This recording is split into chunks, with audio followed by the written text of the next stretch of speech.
Hi, everybody. It's December 14th, 2023, and this is the weekly Backdrop Developer meeting. We get together every week to talk about priorities and development tasks for Backdrop CMS. My name is Nate Lampton. I'm the technical lead for Backdrop CMS, and I'm calling in from Oakland, California. We'll do a little round of introductions here. We have a medium-sized group today. We'll start with Tim, and then we'll go to Joseph. Hi, I'm Tim Erickson, St. Paul Tim, in Deerwood, Minnesota, and I have been back in the issue queue in the last week or two doing some simple UI, mostly text kind of things. So that's it. Thanks, Tim. Joseph, and then Luke. I'm Joseph. I'm a developer from Las Vegas, Nevada, and a core committer.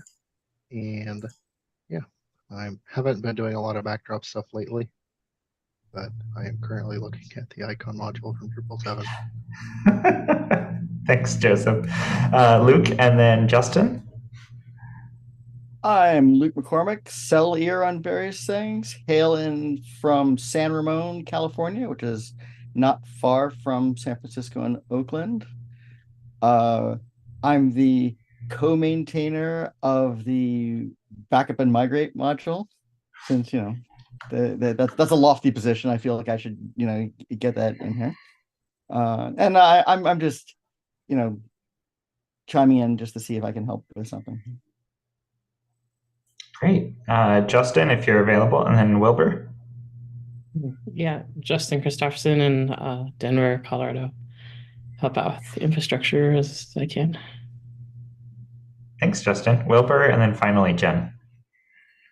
Hi, my name's Wilbur Rentz. I'm a developer in the Twin Cities, but I'm actually in Florida for the last month, just hanging out and working, and looking forward to spending the week between Christmas and New Year's doing some more intense backdrop issue queue stuff. Great. Jen? Ben Lampton, joining from Oakland, California. All right. Well, thank you, everybody, for being here today, especially as we head into the holiday season. It really shifts everybody's schedules around a lot. Some people have more time, some people have less. And thank you all for making the time to be here today. Let's see. Going into the holiday season, also, let's just talk about scheduling a little bit. That the week between Christmas and New Year's is often challenging for the project because there's a bunch of holidays, but there's also feature freeze on roughly the first of the month. It's always fun to talk about when will feature freeze actually be, because it always moves around based on when holidays occur.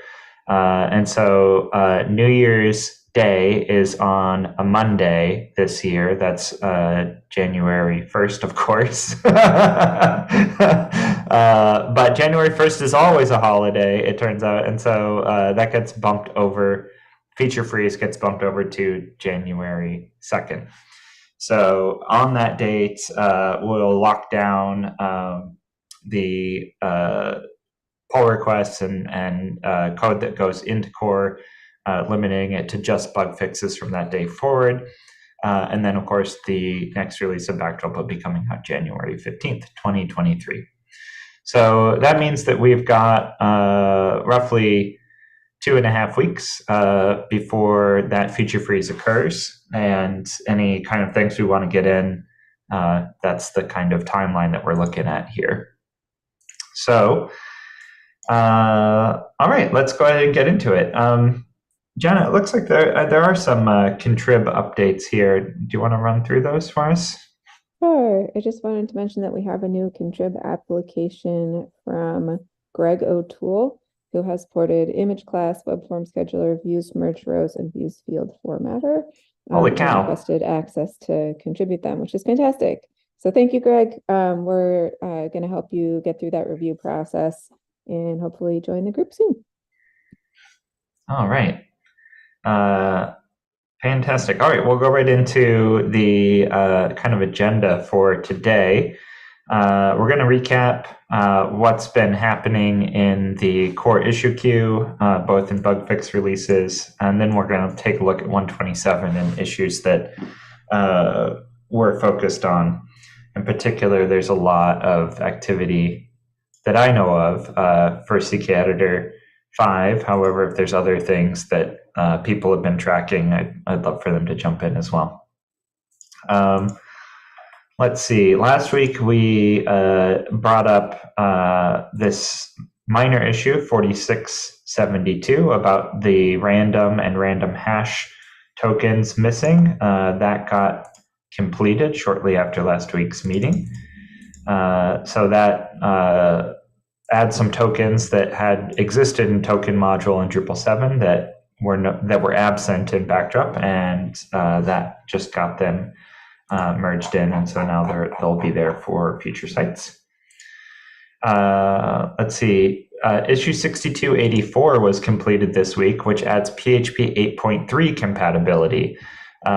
This was the easiest PHP upgrade that I can remember.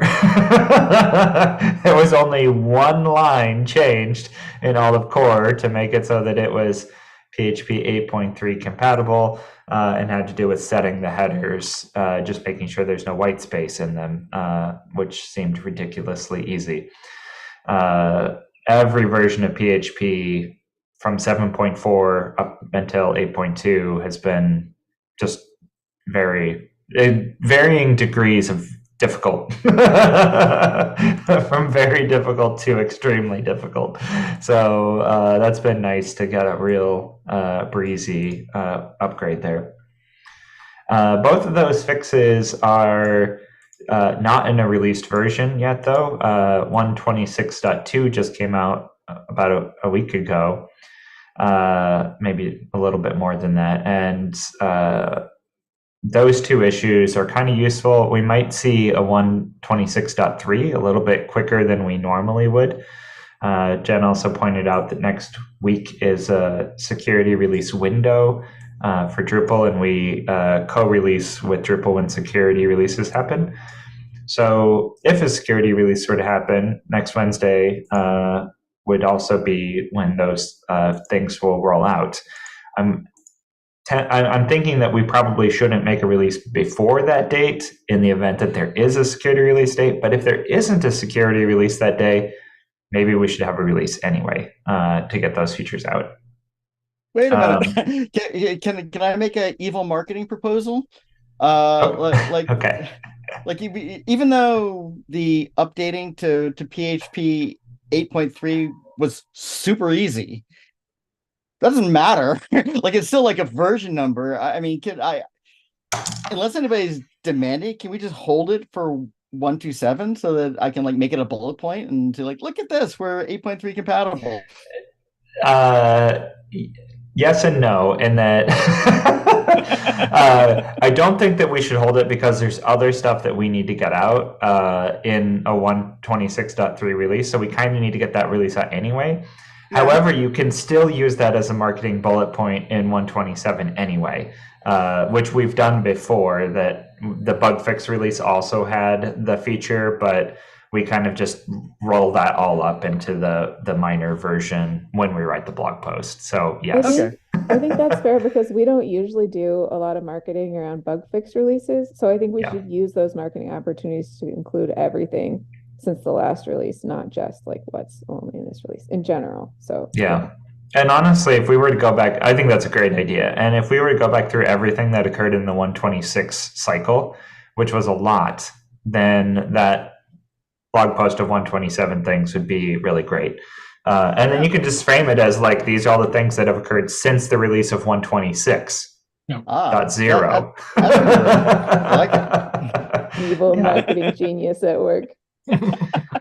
Yeah, and that will really beef up the sounds of things. Yeah, it's funny because Drupal 7 at least never had this sort of thing, because it just never had bug fix releases. They're all the same, it just only had minor releases. So same sort of thing where it's like they don't have a lot of marketing opportunities either. It was just kind of like when something big finally happened, they would announce that one big thing, but nothing else. It was the other way around. Drupal 7 never had minor releases. They only had bug fix releases because they never added any new features. Yeah.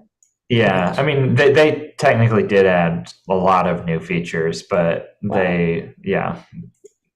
But I agree. They treated them as bug fix releases, even though the minor version was what was getting incremented. We could do it like the automakers do, or like Apple does when you get to 2024. Release backdrop now an array of colors. Backdrop Sonoma.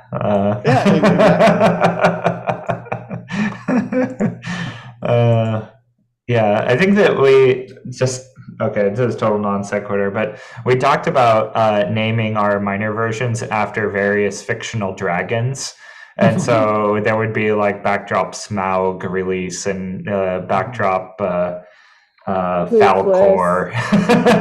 Yeah, Backdrop Toothless. Yeah, exactly.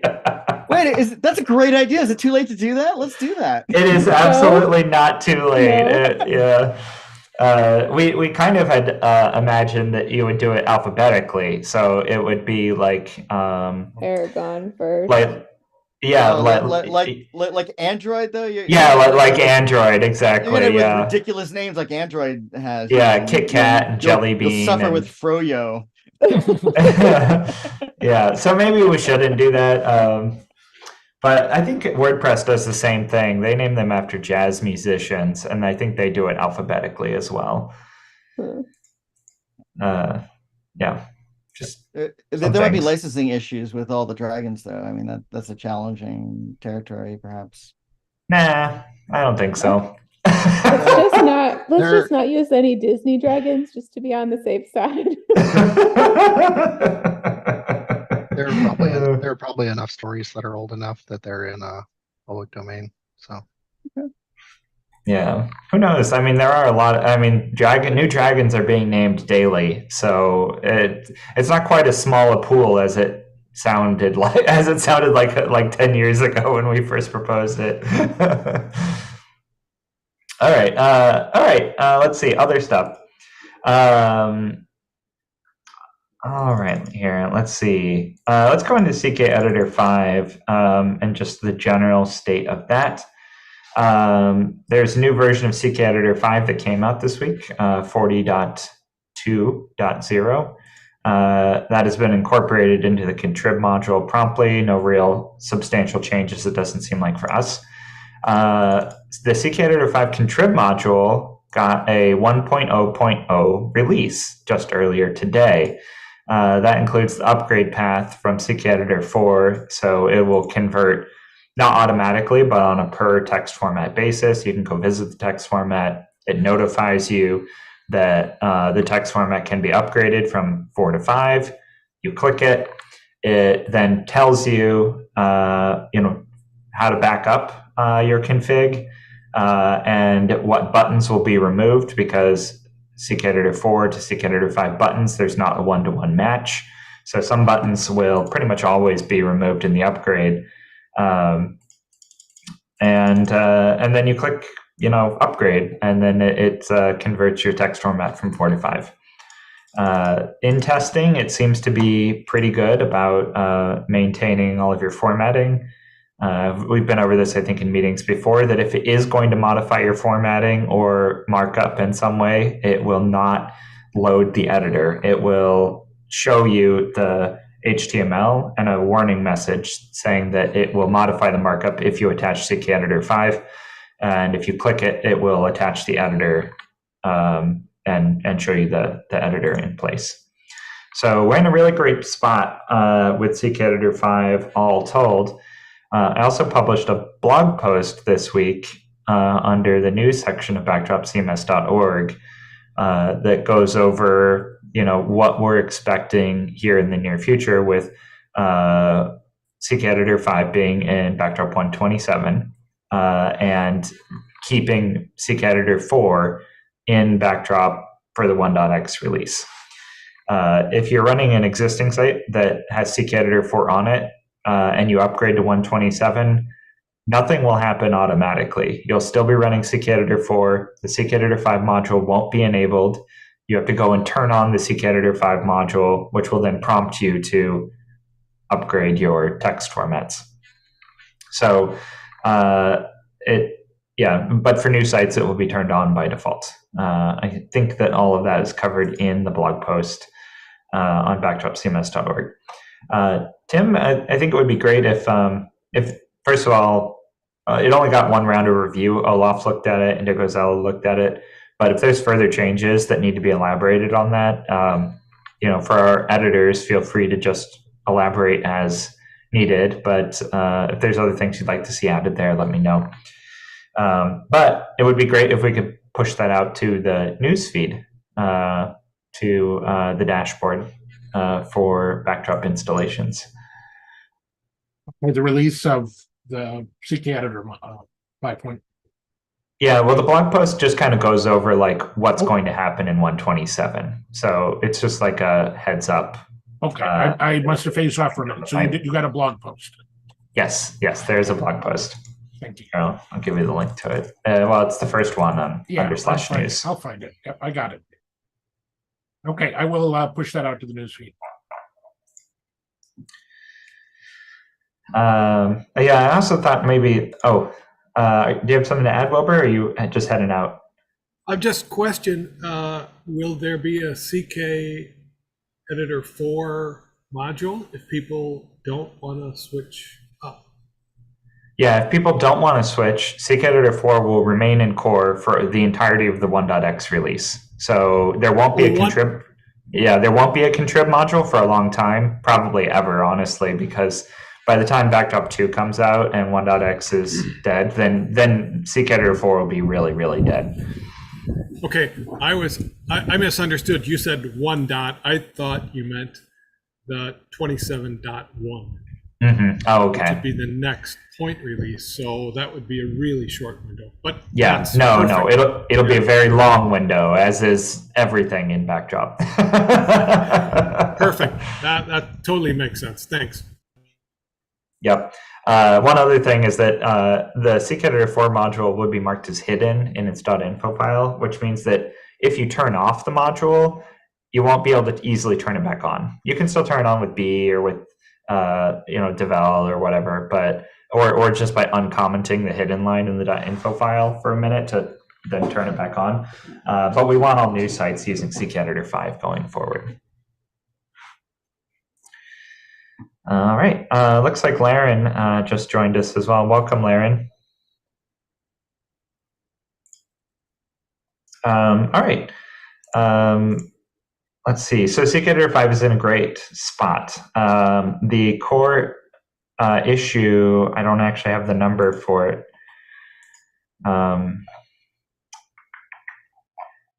Anyway, what we're likely to see this week is the pull request to start integrating CK Editor 5 into core. So the big pull request that just takes the entire contrib module and hopefully all of its history and putting it into the core/modules directory. And at this point, there shouldn't be like substantial changes. The what's in contrib should be what gets moved into core. What's in contrib will stay there for users that are on 126. I really would encourage you to try it out now. Maybe not in production, but at the very least, see if there's anything you'd like to see changed in that.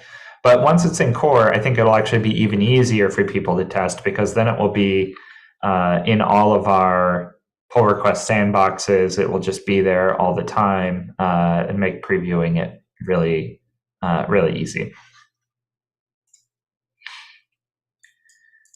Okay. Let's see. There's one other core related issue that's very important to CK Editor, and that's issue 6203. There's a little issue with filter module and the configuration of text editors, that if you change the text editor from one to the other, say from CK Editor 4 to CK Editor 5, the values that are in form state get transferred from one editor to the other editor. And that can be problematic because editors can have the same key, but save the values differently. And this affects the toolbar in particular, that the CKEditor 4 toolbar follows one set of formatting and has a different button set than CKEditor 5 does. And when you change the editor from 4 to 5, the toolbar configuration gets copied over between the editors, but they're not compatible, and so a bunch of stuff breaks. We've worked around it in the contrib module just by giving the toolbars different form keys, so it doesn't actually exhibit a problem moving from 4 to 5 as I described. But this particular issue kind of makes it so that the configuration names and form element names in CKEditor 5 aren't ideal. Once this is fixed, we'll be able to make the configuration for both of them just be called settings toolbar instead of having like a placeholder in front of one of them. And that will just make the transition a little bit smoother. So this issue 6203 is the other thing I'd really like to see in before the 126.3 release, which will probably be coming out next week. Okay, well, that's all I've got for CKEditor 5. Does anyone else have any other questions or thoughts about the move from 4 to 5?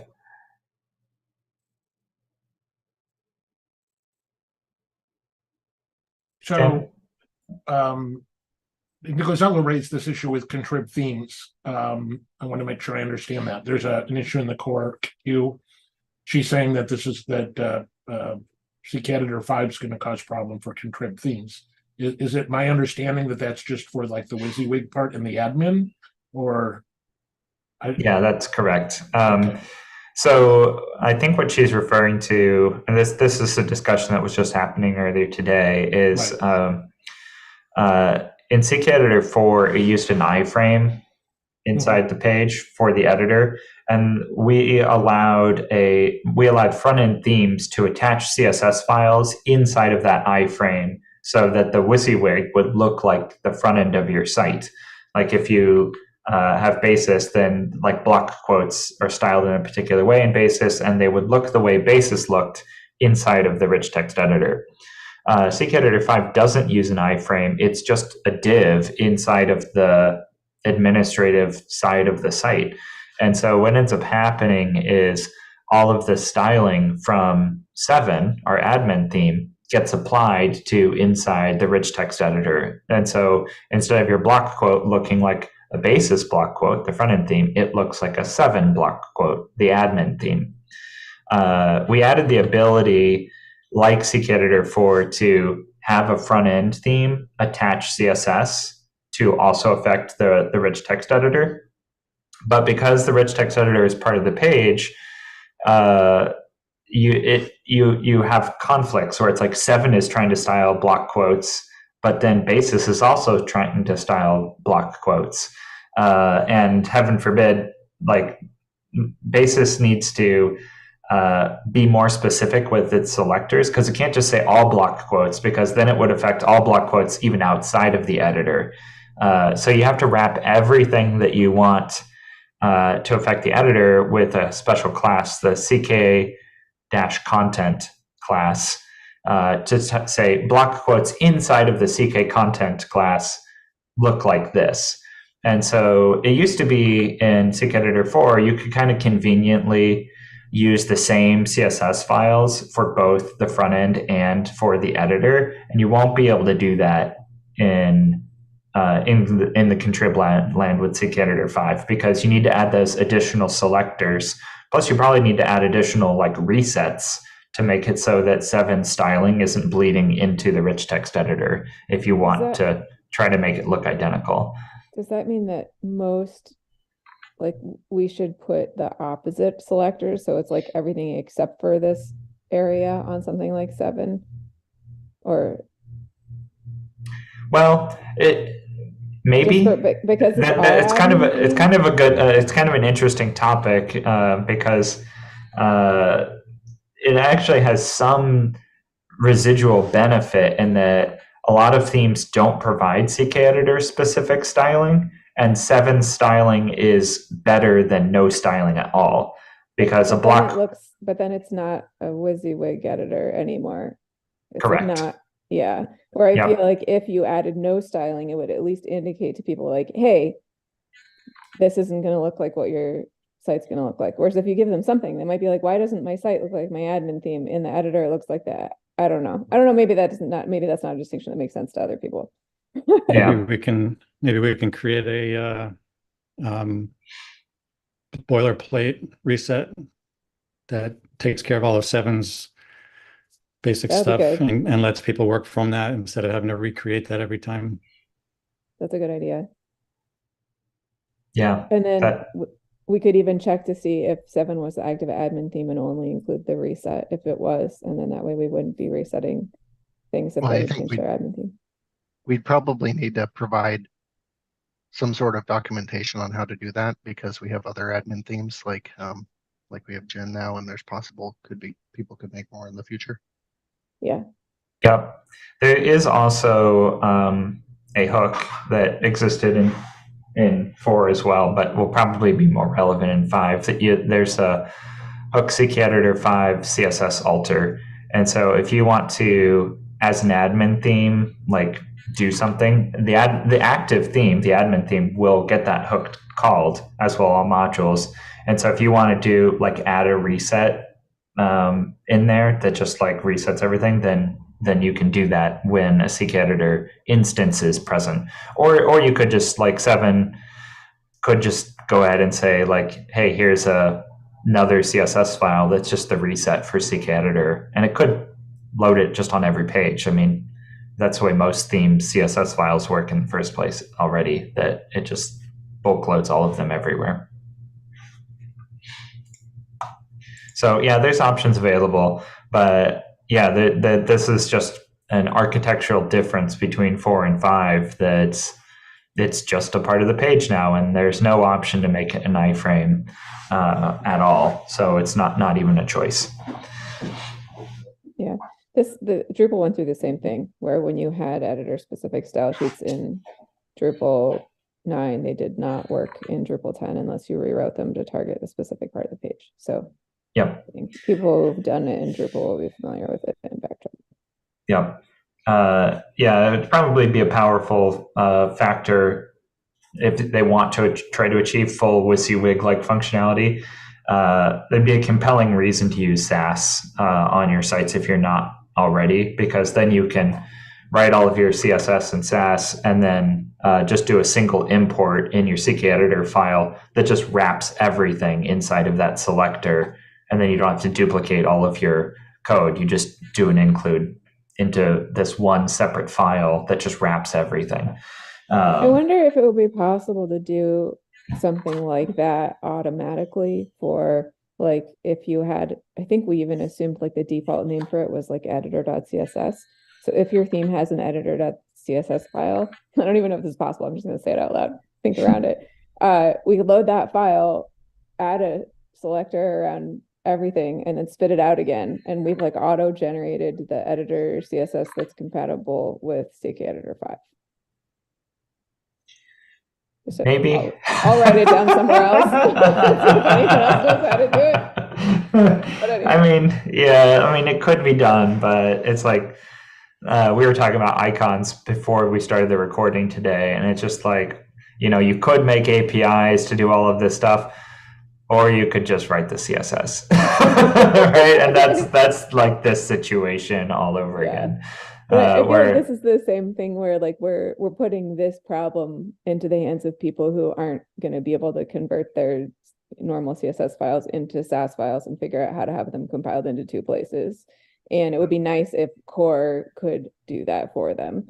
I don't know if that's possible, but I was just thinking about if it was a way. No. But I will never underestimate. I will never underestimate a new person's ability to copy and paste.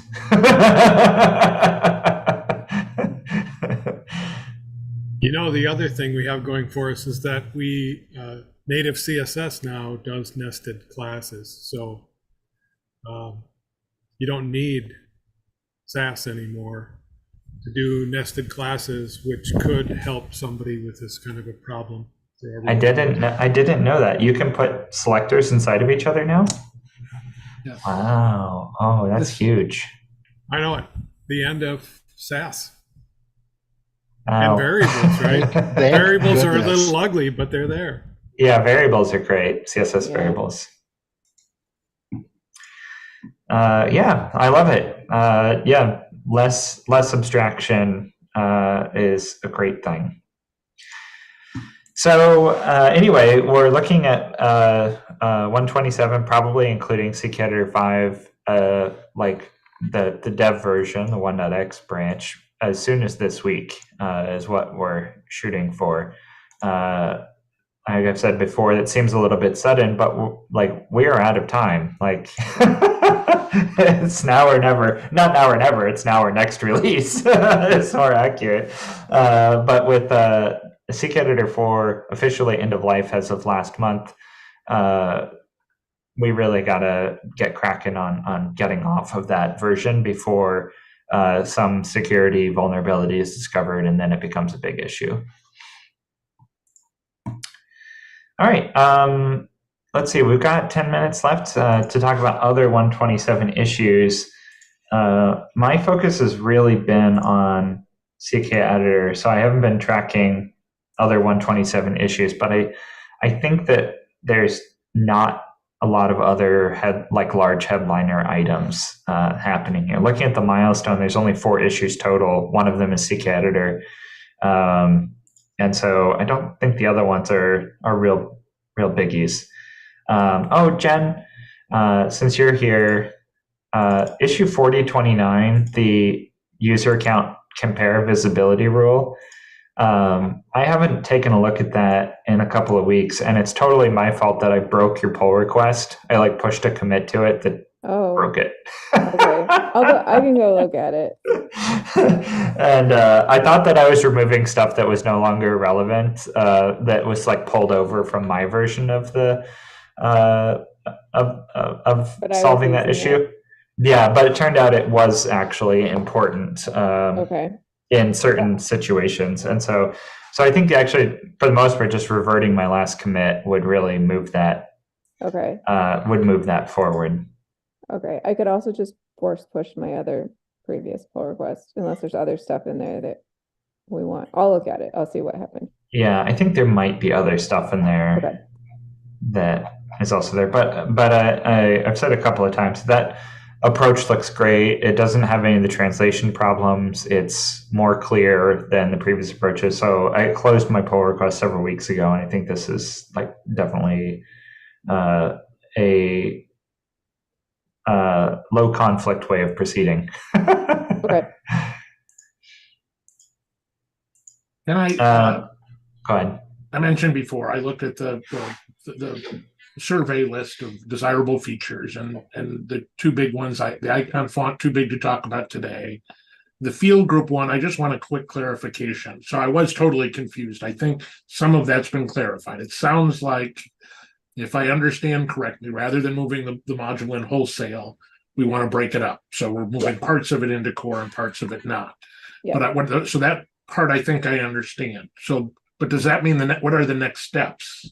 So the next steps would be to create a module called field group in core that includes the 80% MVP that we want in there, and the API that the field group contrib module would utilize. And I don't even know we need a module called field group. We might leave the contrib module named field group and just move that directly into field module. I think that would be cleaner. And then that way people running field group would just upgrade to the next version. It would use the new API and everything would continue to work in the same way. So build an API in field module, implement the groups that we want, which were field set, details, and I don't know, there's a couple of other ones that we already have support, vertical tabs that we already have support for in core. So that our core stuff just uses the API that's in field group. And then contrib would just do everything it does now, but switch from its own API to core's API. Okay. So I can write that. I can maybe write that in an issue, maybe a new issue. Maybe I'll have a look at it and see. We might need a new issue to simplify what's left, because that issue is already pretty long. And that way there will be clear steps that we can move forward with on making progress on that. I think that would help. That's It great. might- That helps me a lot. Go ahead. It might need to be evaluated slightly, like which approach is more realistic. Like, I would like it if field groups APIs became a part of field module and they were just always there. That would be great. I'm not sure if that's realistic though. If it turns out that there's a bunch of hooks and things like that that are already named field group, whatever, in order to actually have any kind of smooth transition, we'd need to keep all of those hooks the same. In which case, potentially the only realistic approach might be to take field group module, remove a bunch of stuff that we don't want in core, and then just move the entire field group module into core. And then make a new contrib module that is like field group extras that includes stuff like the Yeah. accordions and tabs and stuff like that That is are gonna just be a like much- different ways of handling field groups. That's gonna be a much harder upgrade path for people because people are gonna upgrade their site and everything will be broken until they add that extra module. Mhm. Whereas, It won't all be broken because the field group module and contrib will override the stuff that's in core.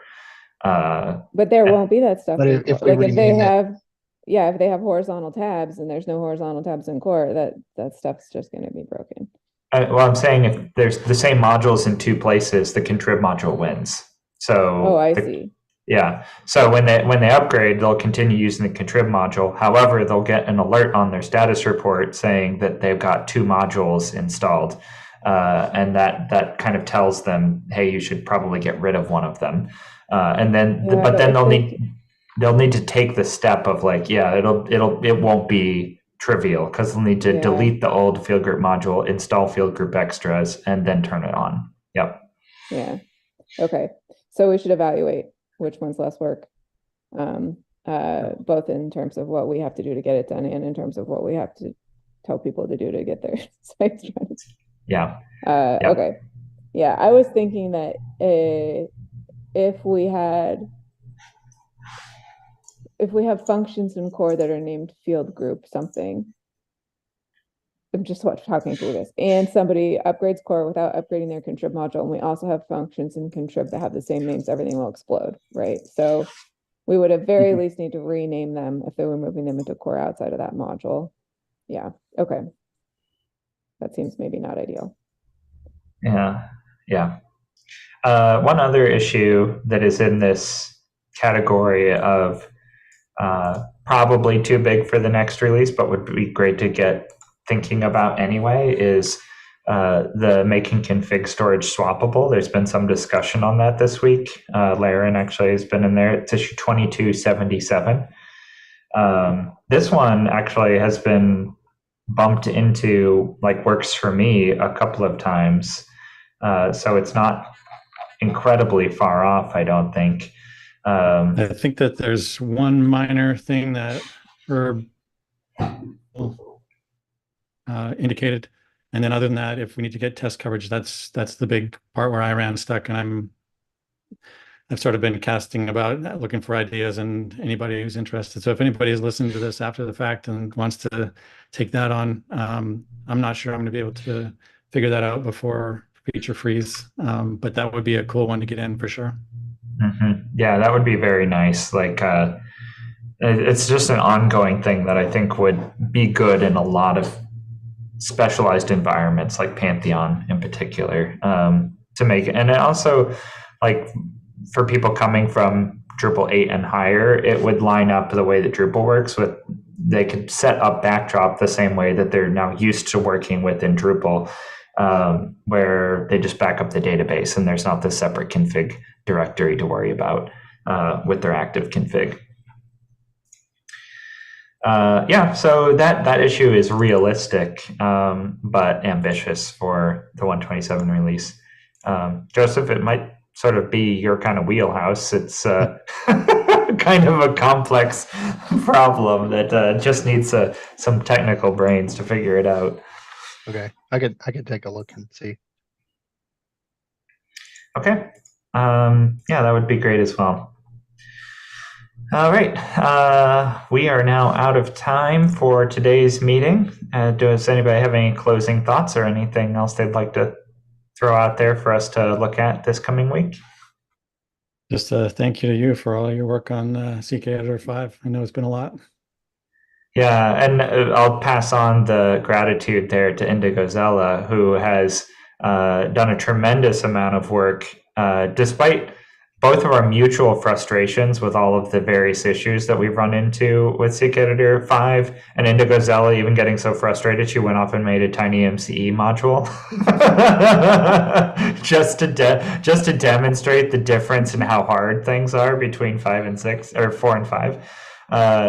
That she's still participating and working on the Seek Editor 5 module because it's feeling pretty inevitable that that's going to be the route that we go for the foreseeable future. It is nice that Tiny MCE module is kind of evolved as a contingency plan in the event that Tiny MCE or Seek Editor becomes unwieldy for our community.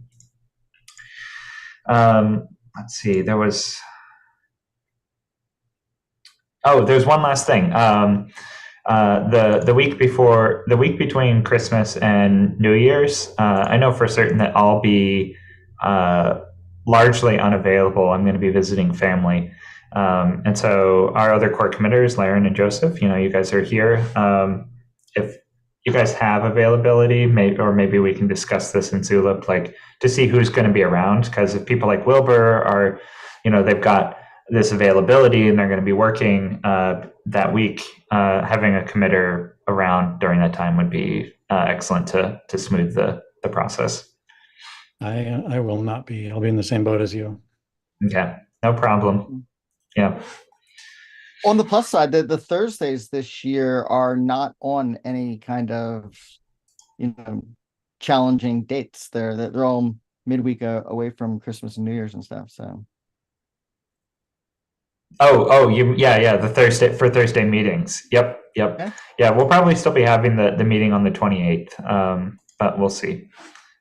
Maybe a skeleton crew. But that'll be like the last meeting, like just like days before the feature freeze. So yeah. Yeah, next week will probably be the last fully manned meeting before holidays. Okay, well, with that, we'll wrap up. And yeah, thank you, everybody. This is a nice, large group today. Thank you guys for being here. And thanks, everybody out there that keeps track of these videos and watches them later. So see you guys all in